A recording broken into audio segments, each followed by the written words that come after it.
Aku lahir di desa di Minahasa, namanya Kanonang. Itu daerah pertanian yang subur.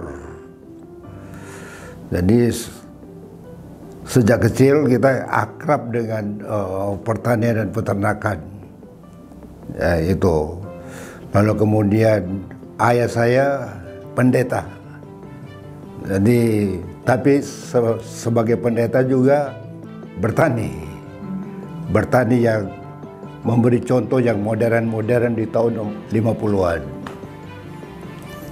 Jadi rektor, lalu kemudian sebagai rektor saya yang mendirikan patung atau statu dari Dr. Samratulangi, pahlawan nasional kita. Mengapa? Kan nama universitas kita itu Universitas Samratulangi. Lalu saya tanya, gimana sih orang bisa kenal Samratulangi masuk kampus ini? Nggak tahu. Lalu istri saya hebat. Dia bilang, bikin aja statu. Jadi kita dirikanlah di kampus itu sekarang ada statu ya atau patung ya dari Dr. Samratulangi. Kenapa Dr. Samratulangi kita abadikan? Karena ini filosofinya. Sito, tumau, tau. Itu yang jadi pegangan filosofi kita sejak kecil. Sejak didikan dari orang tua kami. Apa artinya sito, tumau, tau? Aku jelasin ya. Tau itu dalam bahasa Minahasa manusia, ya kita man.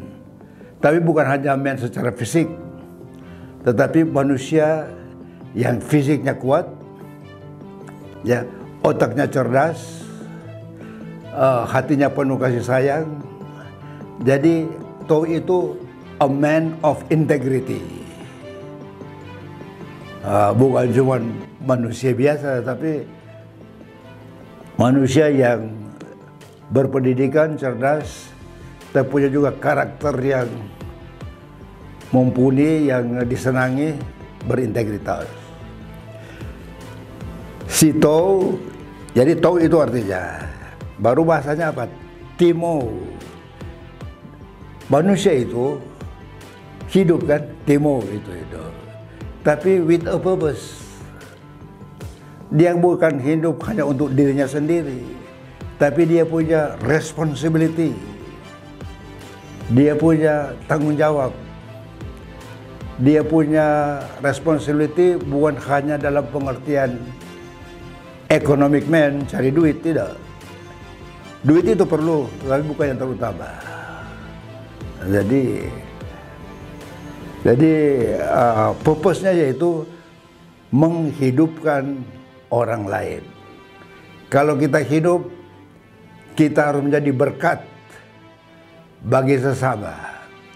Kalau kita mengajar, kita harus bikin mahasiswa kita itu harusnya lebih berprestasi dari kita. Itu guru yang berhasil.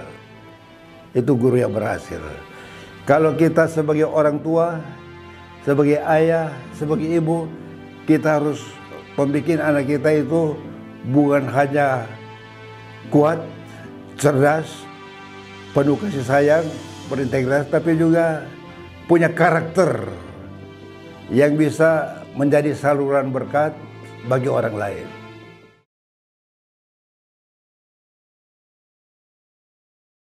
Saya tanya ke Enji, aku kok mau di YouTube ini, mau di wawancara ini.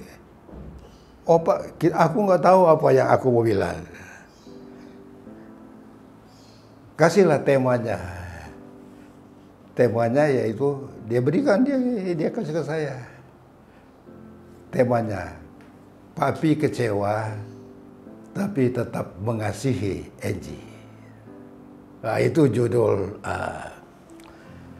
Jadi saya terangkan dulu kekecewaan saya kan. Saya terangkan dulu sebelum saya mengapa saya tetap mengasihi dia. ada 3 kekecewaan. Yang pertama, kekecewaan karena nasihat-nasihat politik saya kepada dia tidak gubris. Nasihat saya kepada dia yaitu, NJ, be careful. Masuk politik itu bukan hanya seperti domba di tengah serigala, tetapi domba di tengah-tengah serigala berbulu domba. Itu saya bilang. Ya memang dalam tahun pertama belum tapi kemudian akhirnya dia menghadapi petaka karena kasus Hambalang, kasus Wisma Atlet. Baru aku bilang, benar kan Papa bilang? Benar apa salah? Iya Pak. Sebetulnya saya kecewa dengan kamu. Karena kamu stubborn. Tapi saya nggak bisa untuk marah kamu. You are always in my mind, in my eyes, in my heart. Kamu tetap adalah anak yang saya kasihi. Itu ucapan pertama. Waktu dia terjerembab sebagai politisi karena kasus korupsi, saya dicemooh. Kawan-kawan saya, akademisi, rekan-rekan saya di Manado, loh gimana sih? Katanya akademisi hebat, katanya guru, katanya pendidik, katanya rektor, katanya dekan. Anda meluluskan banyak orang, mendidik banyak orang. Orang lain kamu mampu didik, tapi kok anak kamu gagal? Gagal karena apa? Karena dia tidak memelihara integritasnya. Dia memang sukses dalam banyak hal, tetapi dari segi intellectual integrity kami dinilai gagal dan kami dicemooh. Saya kecewa, itu kekecewaan saya. Kekecewaan kedua yaitu karena dia menjadi mualaf. Maaf ya, wajar ya. Tentu orang tua, juga Anda, menginginkan anak kamu. Jadi jangan disalahkan saya ya. Bukan saya benci, tapi pahamilah. Saya dongkol dong. Dongkol karena kamu ini stubborn. Orang-orang lo kok minta nasihat ke saya, konsultasi ke saya untuk langkah-langkah politiknya, termasuk saya membantu kakak saya menjadi gubernur loh. Saya tim sukses jadi gubernur Sulawesi Utara dan membantu Pak Sarundayang sebagai gubernur. Saya memberikan advis moral dalam bidang politik. Orang lain kok dengar Papa? Kok kamu ini lebih dengar orang-orang yang saya bilang serigala berbulu domba? Kamu nggak? Papa kecewa. Nah, lalu yang kedua, waktu dia menjadi mualaf, saya dicemooh, terutama oleh saudara-saudara saya. Karena apa? Papa saya pendeta, ya, dan saya memimpin gereja 15 tahun dan menjadi tokoh yang tinggi. Jadi wajar dong kalau mereka marah ke saya, termasuk saudara-saudara saya. Lalu saudara-saudara saya sebagian mengatakan, kucilkan aja Angelo, jangan lagi anggap dia saudara kita. Ya ini benar ya, I'm talking the truth. Nggak usah lah dia datang ke Manado, dia udah permalukan nama keluarga besar kita. Ya, itu saya mangkal, saya dongkol. Jadi kedua kekecewaan ini dan kekecewaan yang ketiga kenapa sepertinya dia mendapat putusan yang menurut saya kurang fair ya. Tapi saya bilang Angie, soalnya Anda bukan dewa sih. Kalau dewa kan untouchable. Walaupun ada orang-orang lain mungkin yang terkena, tapi karena mereka nggak bisa tersentuh, itulah politik. Terima aja itu sebagai politik. Publik, ketiga kekecewaan ini membuat saya berpikir, apakah saya harus mengkucilkan Angie atau gimana? Saya kemudian berkontemplasi. Saya melakukan perenungan yang dalam, ya, berdoa bagi istri. Lalu saya datang ke saudara-saudara. Kamu orang Kristen nggak? Ya, kalau orang Kristen, kalau ditampar pipi kiri, harus dikasih pipi kanan. Kalau orang Kristen yang baik, ya, kalau yang bersalah kepada kamu harus berdoa for forgiveness. Kita harus mengampuni. Kita aja mengampuni musuh kita. Kenapa kita tidak mengampuni anak kita sendiri darah daging? Itu yang saya kata. Saya beri ketahui mereka, tidak ada yang bisa memisahkan kita dari kasih terhadap anak kita.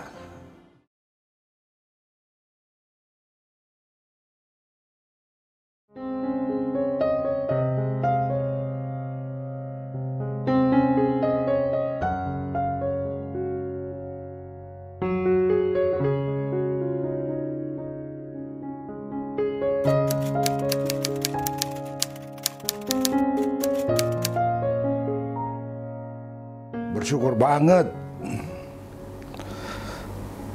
Kenapa bersyukur?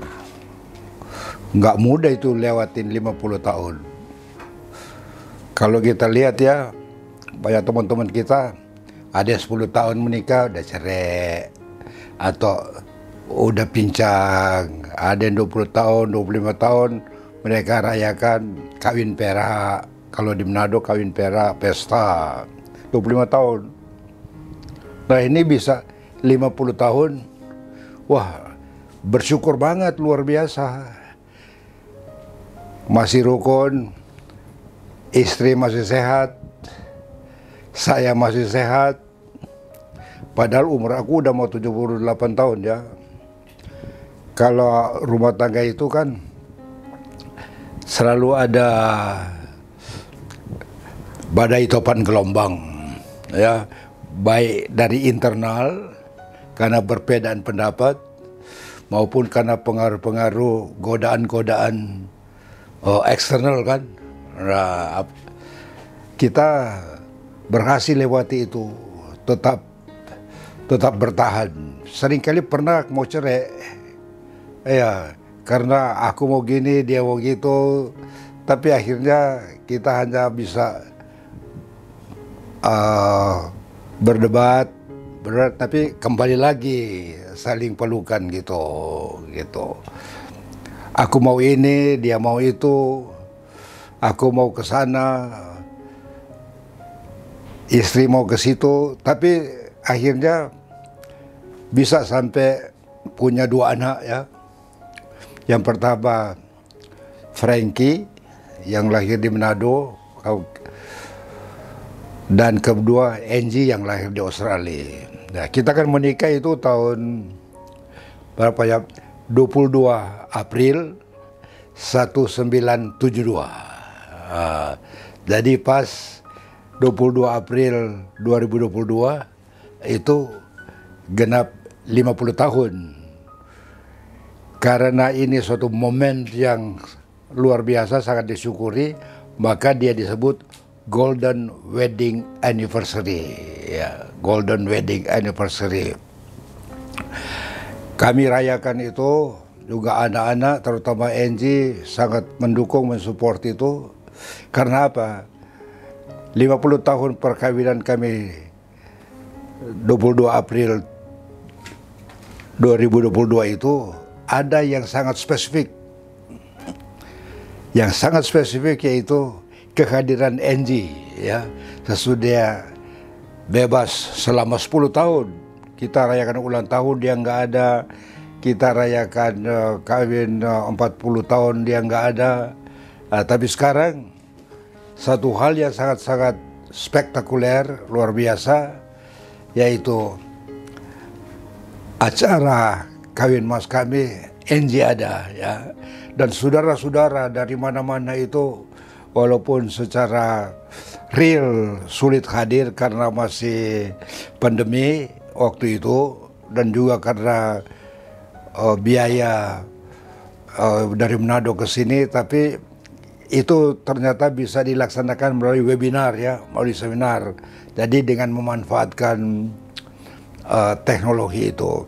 Nah, sekarang saya cerita kenapa kami bisa survive sejak 22 April 72 kami menikah, lalu bersama-sama kami sekolah, terus melanjutkan studi.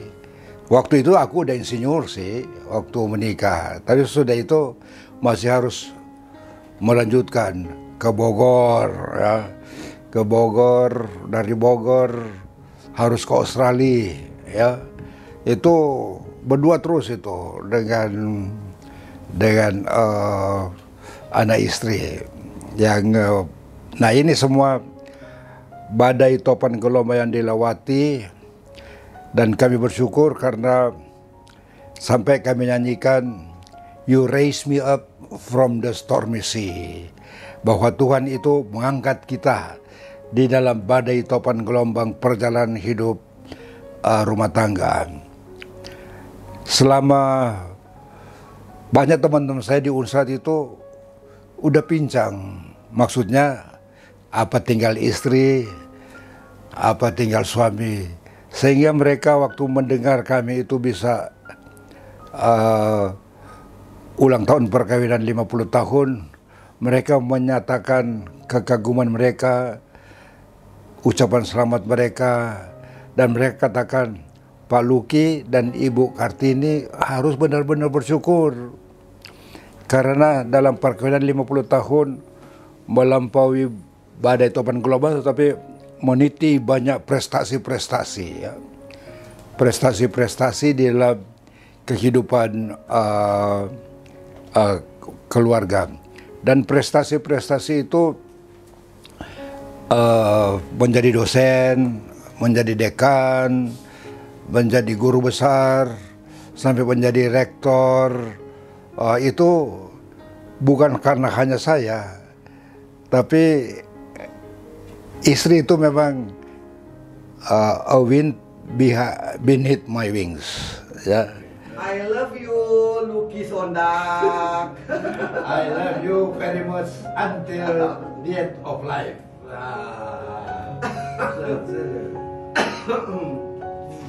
Sayang, gitu lagi.